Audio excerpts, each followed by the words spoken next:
Света литургија денес предводеше македонскиот и охридски архиепископ господин Стефан во манастирот Свети Јован Богословец во истоименото село кај Свети Николе. Големиот верски момент, меѓу другото, господин Стефан го потенцираше со значењето на Свети Јован Богословец. Имено Свети Јован Богослов е еден од 12 Христови апостоли. Бил син на рибарот Заведеј и на Саломија, која била ќерка на Јосиф, човекот на кого му била доверена грижата за Дева Марија, бил повикан од Господ Исус Христос и заедно со брат му Јаков оставиле се и тргнале по учителот. Свети Јован Богословец меѓу другото ги напишал и двете новозаветни книги. На Патмос ги напишал и Евангелието и Откровението, двете новозаветни книги со најдлабока и највозвишена, па и со пророчка мисла.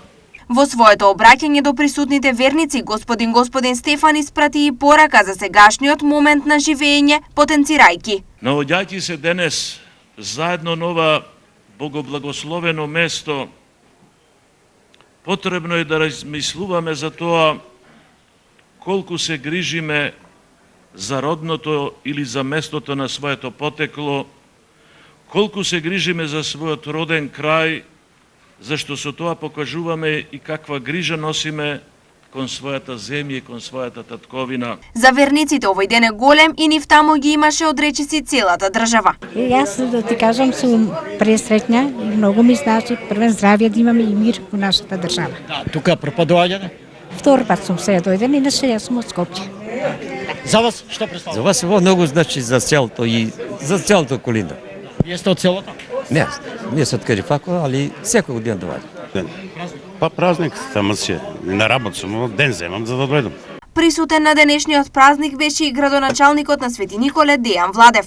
Сакам на сите граѓани на општина Свети Николе, посебно на оние што живеат и што потекнуваат од село Богословец, да им го честитам овој светол празник со желби за здравје, среќа и успех на секое поле.